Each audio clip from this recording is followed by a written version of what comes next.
We have ever growing amounts of content that needs localization. Undeniable that machine translation is getting better. You need this, otherwise nobody's going to discover you. Data curation is actually going to become a big thing. We're going to see translators actually making more money.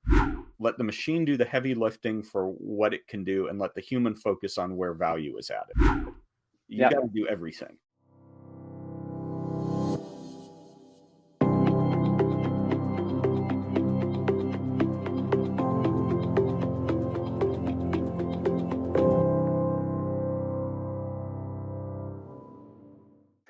Hello and welcome everyone. I'm Alex, a co-founder and CMO of Lengoo. And most of you will heard of us if you joined this talk today. But Lengoo is at the core of our business, a company that custom trains neuro machine translation models for big customers and to supercharge any kind of localization efforts. And we work with a number of great companies already, like Sunrise, Skistar, or Sixt. And I'm very excited to kick off the first episode of a bi-monthly series of LinkedIn Live events we call Rethink. And this first installment of the series is about the return on investment of localization and how all the considerations going into calculating a return on investment here are shifting rapidly with an ever-changing landscape of contents that are available and need localization. We have ever-growing amounts of data and content that needs localization or could use localization. And on the other hand, there's not only humans translating anymore, but machines also do it and everything in between. So we have a rapidly shifting landscape on what kind of methods you can use to localize your content. We all know that localization is the key to success on a global stage, but how do we decide what content to localize and how? And we need to find the right setup to make sure results are worth the money we put in. So that's why I'm honored that Arle from CSA Research joins me today to rethink with me. He started his career as a research teaching assistant in the linguistics department and Department of Spanish and Portuguese. Since then, he has worked in 8 different roles and contributed significantly to the language translation and technology industry. And for the last 7 years, he's been working as a senior analyst at the renowned CSA research company, where he focuses on language technology, the language to industry, standards, quality evaluation, macroeconomic factors, and all things related to language and language technology. So a very warm welcome. Hi, Arle. Thank you for having me on today. So let's jump right into the cold water, I would say. And my very first question is there a positive return on investment for localization? Well, I think the short answer has to be yes, or we wouldn't be here and the language industry wouldn't exist. So at some level, it's obvious that there is, but of course, we want to get specific and look at all the factors that contribute to this, because it's not self-evident that every localization activity has a positive ROI. But in general, yes. To answer that, I think we'll be exploring today some of the different methods and some of the different factors that help you determine that. But at the end of the day, the answer is yes, if you do it right. Yes, if you do it right.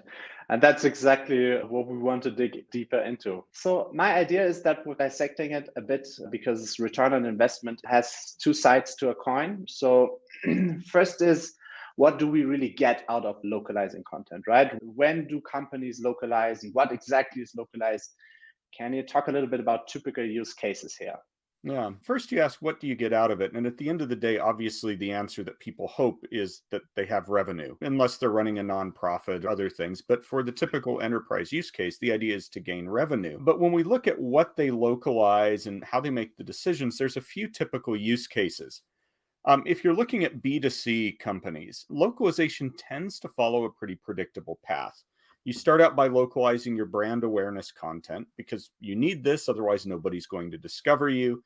Then you move on to your product information or service information. And if you're an e-commerce company, you obviously have to localize that functionality. And only after you've done those things do you move on to support and other content. Now, whether you do manuals and some things like that's a little bit more variable. If you're selling clothing, you may not need manuals, but if you're selling computers, obviously you need to. So where that falls depends a lot on your offerings. Yeah. And also, this will depend on how committed a company is to a locale. There's a lot of companies that start out doing the minimum localization to see if it's worthwhile. We looked at one e-security company, for instance, that said it supported Arabic, and that was a single page. Obviously, this Yeah. trial balloon that could lead to more. Now, if you This is probably the brand awareness you're talking about, right? yeah, Put your name out there and have it as a test balloon. yeah, exactly. And Yeah. it's your highest level marketing. Now, if you're looking at the B2B side, it's a little bit different. And I have to preface this by saying B2B is not one thing. B2B companies that sell to small enterprise often act like B2C, but ones that sell to large enterprises typically front load localization of UIs and other things that workers will actually use, and then may have more limited marketing. And this is because the buyers who are going to be paying for this will usually be fluent in at least one of a handful of major languages, but the actual users may not be. So it's not uncommon to see an enterprise system like an ERP or CRM system that will offer 30 or 40 languages in the UI, but just two or three for marketing. What's significant though is that the localization here is often driven by customer requests. So example, a buyer comes along and says, we want to buy your ERP system, but only if you can support our office in Latvia.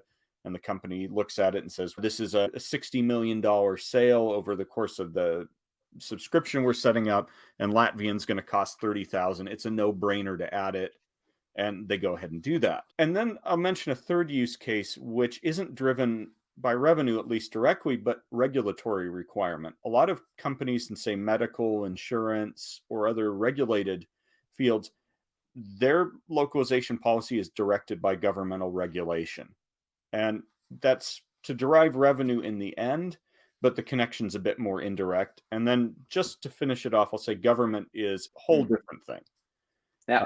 It has its own requirements, and they may not even be consistent between groups. Yeah. Yeah. Okay. And the regulatory goes into probably a lot of pharmaceuticals, Yeah. technical documentation of machinery and all these kind of things, right? Yes, exactly. Super interesting. Yeah. So that is already three very different use cases. You've been working on this for a while, as I said. How do you wrap your head around on how do companies usually make a decision to localize content or data or user interfaces? How do they go about it? Yeah. So at the macro level, it really is what we've already described. But then we get at the micro level and it gets a lot more complex because it isn't a question of are we going to German? And here I say it's complex because most companies are only localizing 5 to 10% of all their content. The amount varies Mhm. by language. For some reason, they particularly like to localize more into French. Or if they're localizing into English, it'll rise up to 30 to 40%. But most languages are getting something in the 5 to 10% range. And here it's often driven by analytics. So they look and say, okay, what pages are people accessing? What are our most requested pages? We're going to localize those. Or what UI languages are our customers demanding? So we're going to do those. There's other methods you may look at links to particular pages. And then there's a whole lot of ad hoc stuff at a very low level often happens that escapes definable processes. Somebody says, I need this in German and does it outside the processes. So it gets to be complex. So that means, in your experience, it's more like that companies have certain percentage of their content in mind, and then they just keep prioritizing, right? It's what I hear is it's not that much that they go in and be like, this set of pages has return X, Y, and Z if we localize them, and then they even go back and check if they actually realize the return on their investment that they made or not made. We would hope they would do that because that's, of course, then a data driven approach, which is going to give better results than a scattershot thing. Yeah. We don't know why these particular numbers end up at 5 to 10%, but I suspect a lot of it is they look at things like marketing blogs and other stuff, and they say it's just not relevant for a given market. It's some prioritization along the lines of what we've talked about. But I think most enterprises could actually do with more data driven approaches here. where they really go back and check, have set themselves an expected result, and then go back and Yeah. check if they actually achieved it. So with localizing the respective content, right? Yes, exactly. That would Yeah. be the ideal. So where do we land then for a typical enterprise company selling into B2C, or maybe also selling into other enterprises in terms of demand for language services? Where do we usually end up there? Okay. At the high level, we know that demand is going up. So, with the exception of 2020, for obvious reasons, the localization, the language services sector grows every year. And over time, we see an increasing demand for more and more languages. That's because many of these languages are increasing in economic value. We at CSA Research, we track languages by their economic potential and put them in tiers. And the tier one languages, those that command over a certain percentage of economic power, actually rises every year. It's gone up from I think 11 when we first tracked it to I think it's 18 now. What constitutes a tier one language for you there? So we define it by those that actually provide access to at least 1% of global economic potential, online economic potential. Okay. And one of the things that is important to remember when you count, and this is for ROI in general, is that many people use multiple languages. So it isn't like adding one language to it bumps out another one or decreases another one. It's that we're seeing this expansion of demand, particularly in countries that previously weren't really being supported. Interesting. And then this takes away from tier two languages, or putting these languages in levels already hints at we want to find different ways to go about the localization. Does it take away from tier two languages, or how does that translate then also in localization strategies?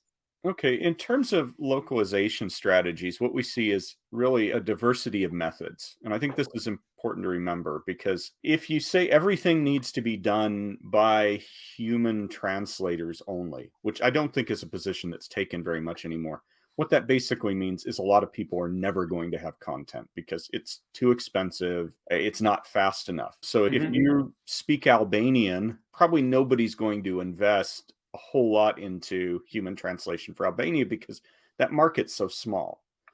But Yeah. if you start talking about hybrid human machine services or even raw MT that provides content where the alternative is nothing, then these markets and languages can become quite attractive and can contribute to the bottom line for enterprises.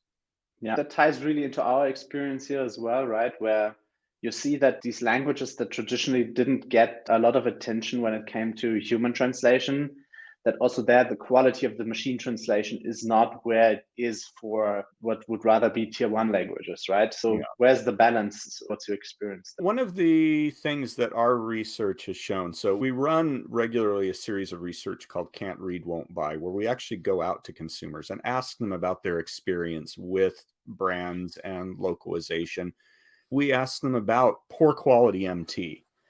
there? And what we consistently find is that if the alternative is no content in their language, people prefer to have bad MT. And I put that in quotes because it makes it sound like, oh, who would want that? But in fact, it can be tremendously useful. So it serves a real role in the market. Interesting. Does that mean that the human translation is just too expensive to consider nowadays, especially in large scale projects and localization? It's all really going to be relative to your use case. So, what we see are LSPs and technology providers that offer a continuum of service because everything is needed. So, you don't see a lot of really large scale localization projects today that completely rely on human translation, although some do show up. But where you see human translation being used is based on content that has a high value that justifies that investment. So think again what I said earlier about core marketing messages. That's Yeah. typically where you'd see a human being involved. But if you were looking at a third tier support page that maybe three people are going to ever read, a human translation just, it really would be too expensive. The other thing to keep in mind is about risk from content. So MT by itself can deliver very good translations, but you don't have a way to tell when it doesn't, at Yeah. least not reliably.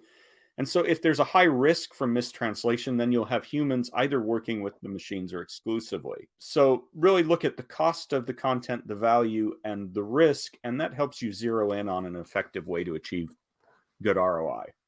In that spectrum, when we consider pure machine translation cost-wise and human translation, can you give us a little bit of an insight into how expensive is it to do one or the other? I know it's a little bit dependent on the use case, but really, what do I expect if I translate tens of thousands of words a month, if I go one route or the other? Okay, so let's just say you're doing tens of thousands of words a month rather than millions or billions. Those contracts exist. If you're going with an LSP, typically your per word rate would be something in the 10 to 20 cents per word range. So if let's just take the 10,000 word as just an example. So that means you're looking at $1,000 to $2,000 a month, roughly. Yeah. Now, if you go with a bulk MT provider that isn't customized and whatever, you might be talking $20 a month.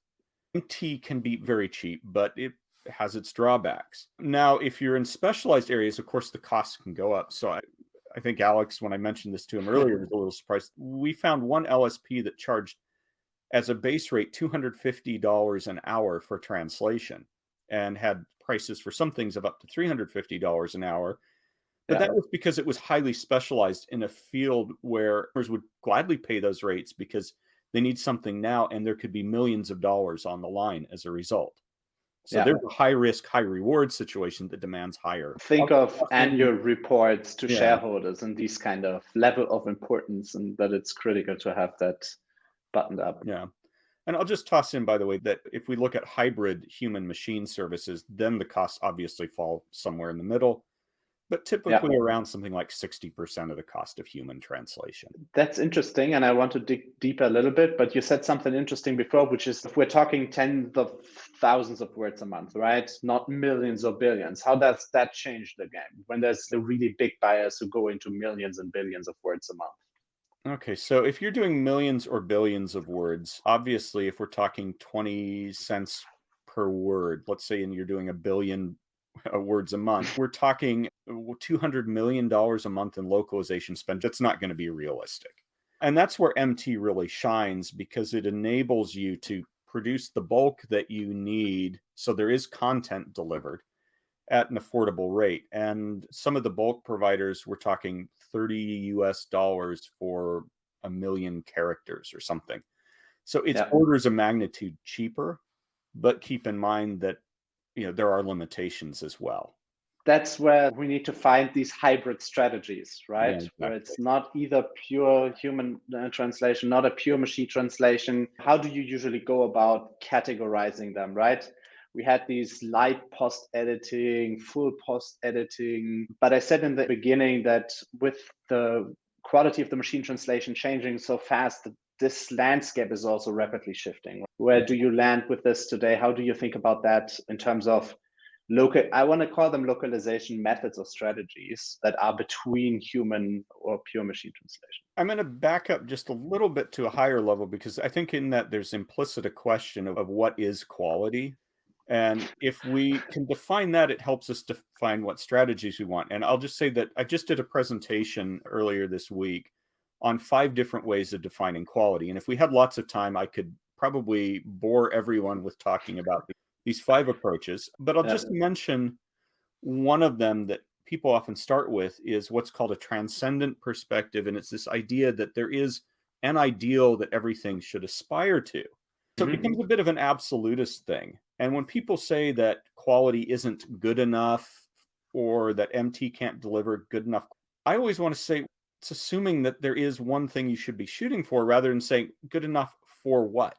And if you introduce this question of for what, then you can start saying, what do we need and what method's going to best achieve it? And we find a lot of use cases don't demand perfect fluency or accuracy. Obviously, probably people would prefer something done by the best translator in the world, but that's the alternative usually to that is no translation, and that doesn't benefit anyone. And if we think of the quality of no translation is always going to be worse than the quality of something that helps you get your job done. Absolutely. And I think it's not always you want to have the best person to translate it, right? Or have William Shakespeare write your English copy. If you have very different purposes for the copy you want to do, and you just want to convert people on a landing page, have them interested in buying your product. So I'll just say if you want to ask what's going to be the best method, again, it's balancing those factors of risk, value, time, and other things that we've discussed to say, what's going to get me to where I need to be? And for a lot of stuff, that could be raw, unedited MT. Others, it could be edited MT, which is, by the way, probably the fastest growing segment of services in the industry right now, that hybrid function. And then there's pure human translation, which is still growing, but not as fast. Still growing though, yeah? It is. Yeah. In your experience? Yeah, super interesting. All right.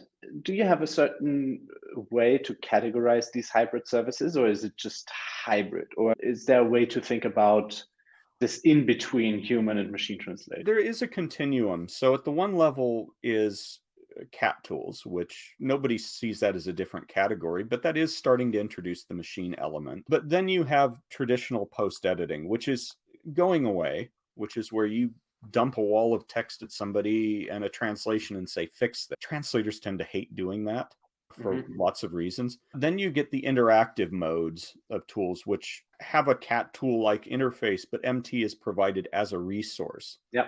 And at one level is just simply we're going to provide the MT, but you get more and more integrated ones that will start learning in real time and other things. So it's a continuum of services all the way from all human, no machine to all machine, no human, and every shade in between. Yeah. But it's moving more in the direction of let the machine do the heavy lifting for what it can do and let the human focus on where value is added. Yeah. And that goes exactly into this idea that a big company maybe has an annual report to its shareholders on the one hand, and then support pages, maybe in Albanian for one of their products, right? Where they need to have different approaches and probably end up with a certain blend of strategies that they do. Yeah. Do you have any experience talking to customers or localization teams on where this blend usually is at the moment and how it develops at the moment? Yeah, I would say most of our clients are actively engaged with this right now. I can't think of any that aren't facing this as a question. And a lot of them are hesitant because MT has had a bad reputation for a long time. Some of them are hesitant to do it, but I think they're realizing it's going to be imperative if they want to expand their language support and expand the volume of content they produce without blowing their budget. Yeah. Okay. So no ballpark number of blends that you typically see in these kind of companies? It's hard to generalize, but definitely the shift is more and more towards using the hybrid type services. More and more are embracing unedited MT as well for the content where that's suitable. Yeah. Especially if you end up with a tiered system of your languages, right? Which might not follow the general tier, but you could adapt it for your organization as well, where you think about how you want to think about languages and the kind of what tier they go in. Interesting. If I would like to go ahead and really calculate a return on investment of localization for some use cases with you, would you be able to provide an example? Just walk us through it in whatever use case you and just show us the ropes a little bit there. Yes, I'm going to share a screen. At CSA Research, we've been working for a while on a tool we call the Global Revenue Forecaster. It's not yet available to the public, will be soon, but it allows us to take in information about a company and how it's performed globally, because obviously your future performance should reflect your past performance. And so in this case, I've set up a scenario where there's a company based in the US, but primarily targeting the US and Europe, where so far they've had a localization strategy of offering French and German. And then they're looking at a basket of potential European languages: Spanish, Dutch, Portuguese, Polish, and Italian. Basically, figs in there plus Portuguese, Polish, and Dutch. And then they have a certain amount of revenue. I won't go into this detail, but they're looking at specific markets where they say those languages are spoken. So Spain, Italy, Poland, Netherlands. And they're also throwing in Mexico just to see. And we're able to use a model we've built that factors in language preference and economic factors and other things, and it generates some results. And in the interest of time, I won't go through everything it produces. Excuse me as I scroll down to get to what I think is the interesting part. Yeah. We are able then to say, of those languages, which one is going to offer you the most value? And so in this view, we would say, okay, prioritize Spanish, Italian, and then Dutch. And then there's some other ones. And so you can see that Polish would come in fourth and Portuguese would come in fifth. Yeah.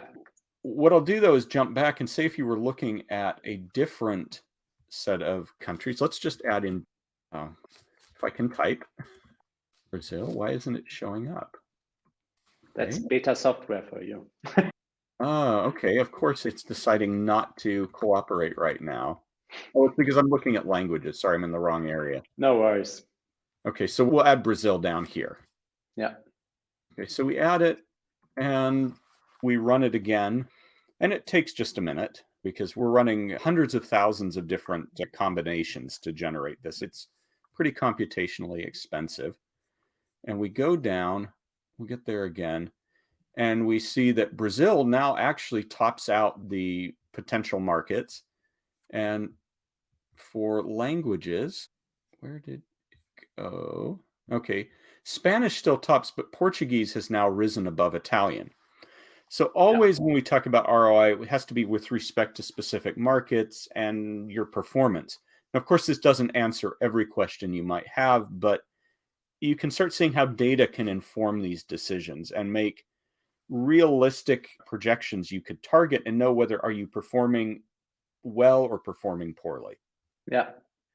And a more hybrid model between a human translation is the base for the calculation that happens here. Yeah, so this is just calculating the return side, but in terms of the investment side, you'd want to factor that in because some things might make sense as a tier one with human, but others would make sense only with a hybrid model, and some at the end might make sense only with just a pure MT model. So, we can provide this side. Then it's a question of defining your strategy and how do you get that revenue and what will it take to meet it.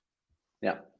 Super. We don't want to run it through the tool, but I'm still interested if I would be a chief marketing officer at a large fashion e-commerce instead of Lengoo, right? Selling fashion online into, let's say, 10 different European countries. How should I go about it? Should I translate the product description? How should I think about it? Should I stick to English? All these things, really a bit more concrete. Walk me through that, how you would approach that.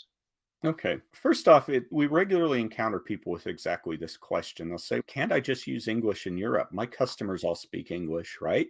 So why should I localize? And it's very tempting to think that will work, but what that ends up doing is excluding everybody who actually can't use English or doesn't want to.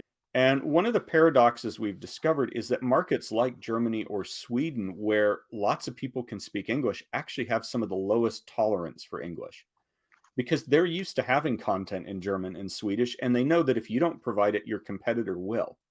Yeah. So that changes the scenario. There's a competitive pressure there that says you need it, even if your customers could use English. So I have an analogy that if you decide that English is good enough, it would be like saying you're going to run a competitive race without a shoe. Yeah, you could still go run in that race, but you're not going to do nearly as well as you would with that shoe. Then the next step is determine what you want to localize. You have to consider your total addressable market cost to reach it. So for some languages like Albanian or Latvian, you may say, we just don't see enough sales in these markets, even though we want to support them.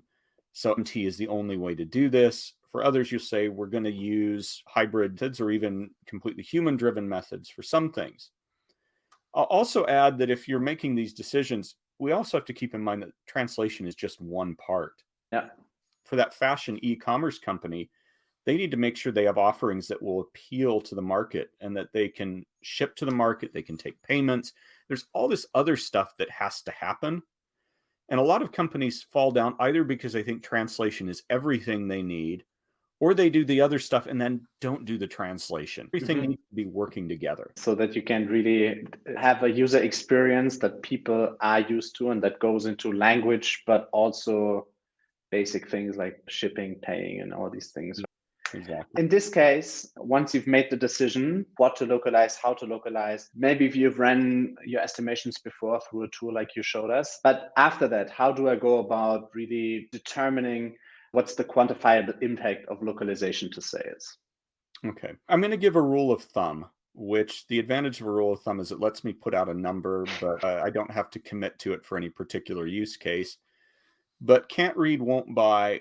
What we found is that at least in the online B2C space, other Yeah, areas may differ. 75% of online purchases are unlikely to buy from sites that don't support their languages. And by don't support their languages, we mean support English, but not whatever language they're in. Now, if you're talking about a site in German or a site in Albanian, the numbers are going to go down just because people don't tend to speak those as much. yeah, An idea, if you had an English language site that was targeted at Germany and you were already making $40 million a year in Germany, or 40 million euros rather, that means you could potentially make 160 million euros there. Now, keep in mind, again, this is a generalization. If you're the only one offering something, you may be already getting everything you can because you have no competitors. yeah. So take it for what it's worth, but that gives you a general rule of thumb for what you might be looking at by adding a language market where you're already. And then really go back to what is the addressable market? What do you expect in terms of Yeah. revenue and have that?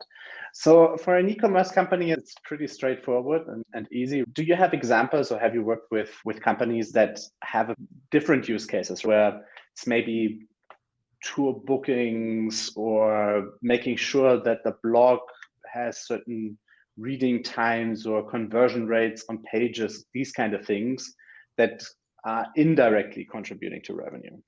Yeah. So one of the good examples of this is a lot of companies don't really want to localize support content, but what they find a good example where there's something that looks like a cost but is actually a benefit is when they localize their support, they find that there's a diversion of highly costly support calls and customer dissatisfaction to pages then that allow people to resolve things on their own and are never escalated to the company.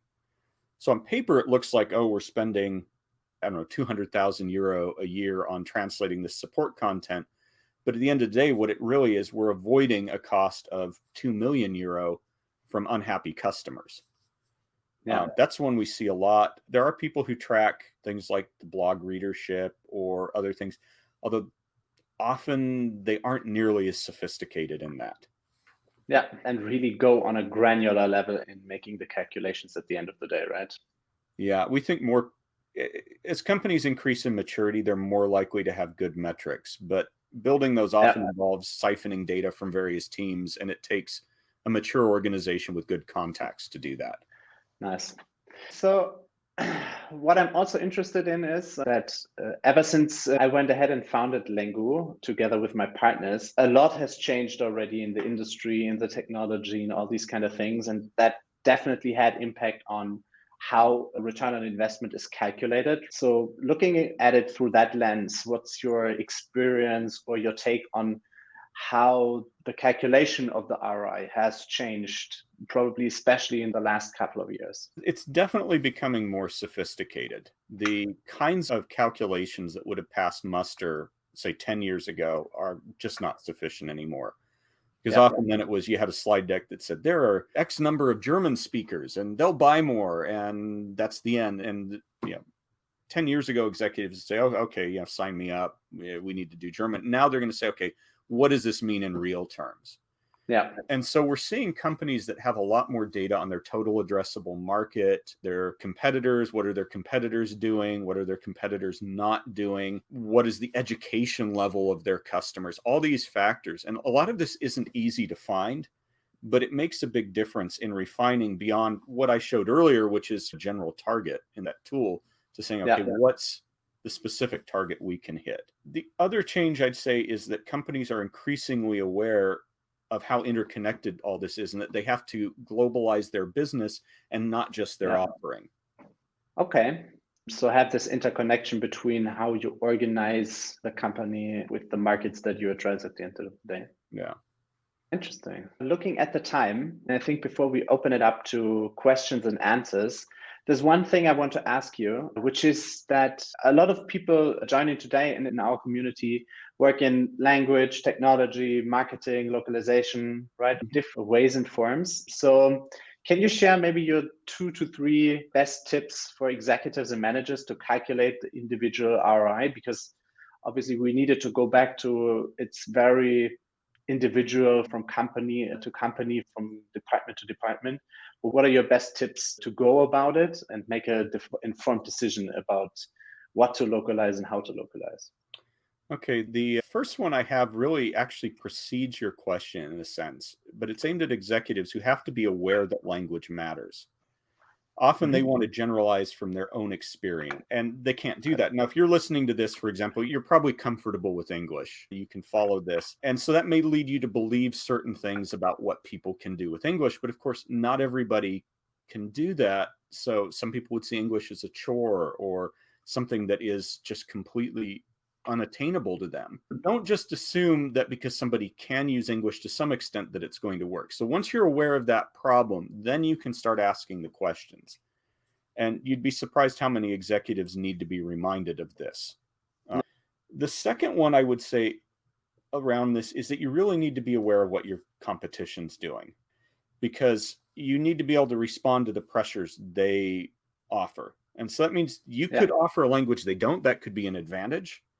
But if Okay. you miss out on one they do, that puts you at a disadvantage. Also, I'll toss in one that goes along with this. It isn't a strategic concern, but it has strategic implications. I'm always surprised how many companies invest heavily in localization, and then the links to find the localization down at the footer in the bottom of a site where customers won't find it. And even if they do, it sends a message that you belong at the bottom of the site. So instead, embrace your global customers, make it easy for them to find the content. Yeah. And I think that will help improve the ROI, because if they don't ever find the content, it might as well not exist. Yeah. The third thing is really on calculating the investment. We can calculate the potential return as we've shown, Yeah. but you have to realize, and I've hit on this a bunch, that language is part of the bigger picture. So if you localize, but you stop short of providing support or meeting local needs, you'll fail. Or if you have offerings that don't handle things like VAT in Europe, and instead assume that you're going to have US style sales tax, you'll have a Yeah. product that can't be used and you'll lead to dissatisfaction. So you have to get everything right to really achieve ROI, not just slap a thin layer of localization on top and spread it around like butter on bread. You Yeah. got to do everything. Okay. Super. Nice. Thank you for these tips. And I said it before that we're going to ask everyone who joined the event to post questions in the comments and just start doing that now. And I want to start though with a question that I have received up front when we were talking already about doing this event from one of the people in my network. And it was in the same vein that I asked the second to last question about what changes have you seen, right? Eric was more interested in what changes do you expect to happen? How do you project the development moving forward? Okay, as at a general level, I think just undeniable that machine translation is getting better. Whether that means it's going to surpass human translation, as some people have predicted, or if it's going to become asymptotic at some point short of that, that remains to be demonstrated. But it's going to become more and more useful. It's going to become more and more integrated. And this has a lot of implications. One is that we're going to see the unit cost for translation coming down. And I imagine there's some people who came out of a translation background who hear that and say, but translators are already suffering. And I think the thing they need to consider is that it's actually to their benefit if the cost per unit of translation comes down, because the demand will rise. They're going to be focusing on the interesting, the hard stuff. It's going to make them more efficient. And at the end of the day, if things go the way that we're seeing right now, if the technology improves enough, we're going to see translators actually making more money from having more of their work taken away. It sounds paradoxical, but we will be supervising machines, stepping in where it's needed. And at the end of the day, they will become more valuable through it. So it's going to see really a push in this direction of integrated services. because it's just that the time they spend on content, they impact more content, right? And more Exactly. quality of content in the same amount of time. Is that the big impact that you see here? Because everyone is very interested in how this develops and how it also impacts the jobs of language professionals at the end of the day. Yeah, one key I would have for language professionals as well, because present an overall view, but of course, MT is going to take away some work that humans do today. The value was already marginal.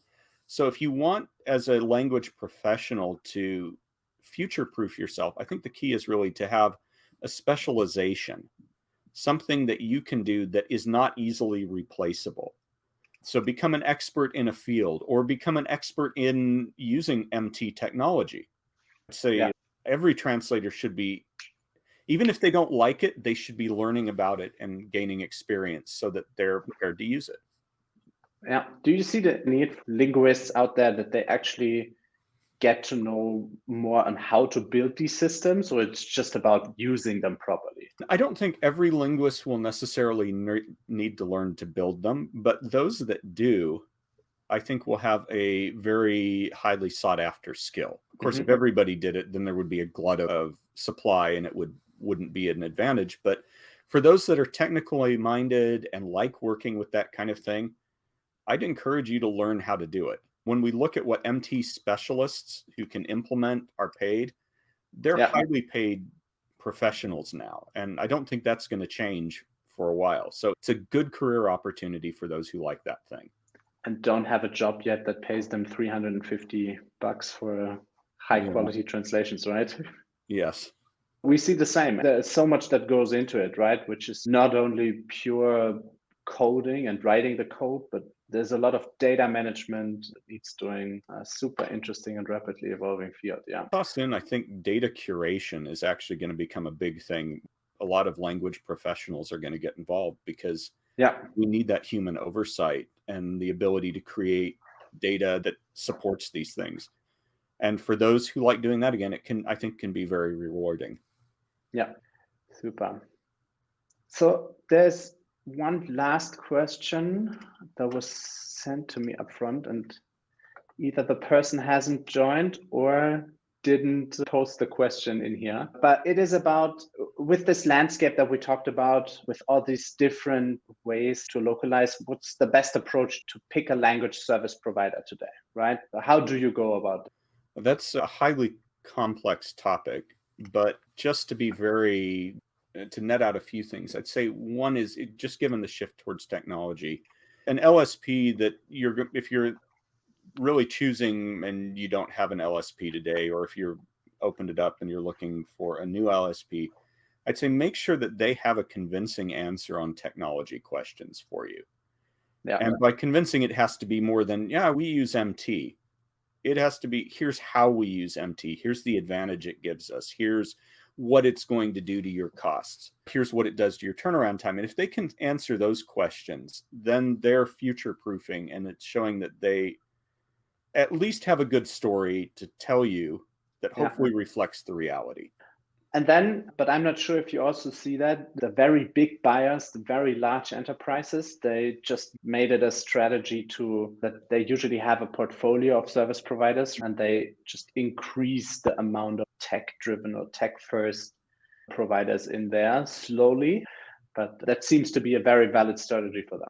Yeah, I think it just reflects the necessity. If you're in that millions to billions of words per month category, even if you could have humans translate that much, you couldn't coordinate that activity without the technology. Okay.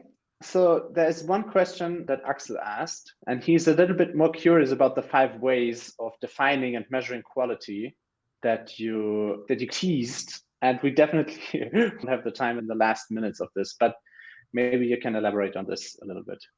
Okay, so in short, you have what's called transcendent, which is the adherence to some ideal that is supposedly universal. So there's there's one or more perfect translations you aspire to.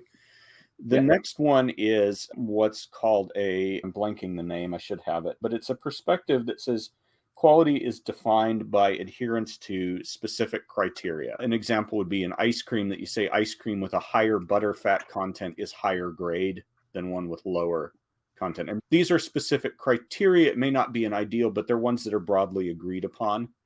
Yeah. Then you have a user perspective, which is to say what the user wants is what they need. So if they say, I need garbage, and you give them garbage, you've given them quality garbage. There's a risk with that if they don't know what they need. It's the idea in matters of taste, the customer is king perspective.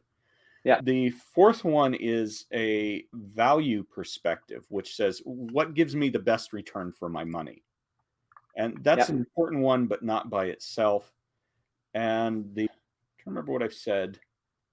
The fifth one is process. So the idea that you set up a process, and as long as you adhere to the process, which should produce the desired outcome, you have achieved quality. Each of these perspectives has advantages and disadvantages, but I think the best approach at the end of the day is to try and combine them pragmatically to get what you want. Okay. So that's the synopsis of the lecture. Yeah. Hopefully it didn't put Axel to sleep. I don't think so. Nice. All right. Are there more questions from the audience? Because otherwise, I want to say thank you again, Arle. This was super insightful. I think we learned a lot about how to go about calculating the return on investment of localization, what's changing there, and a lot is changing, right? We said that it's a very individual exercise that companies just need to do for themselves to figure out and find their way. But I think there's good help to get out there.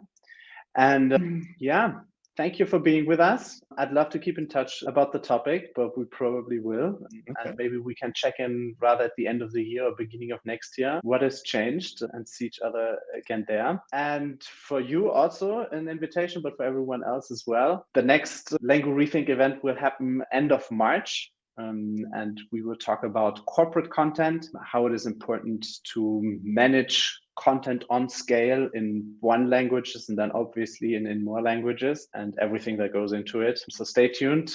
Follow me, follow Lengoo on LinkedIn to stay up to date, and obviously follow Arle on LinkedIn to get more insights on topics like this and others. Okay.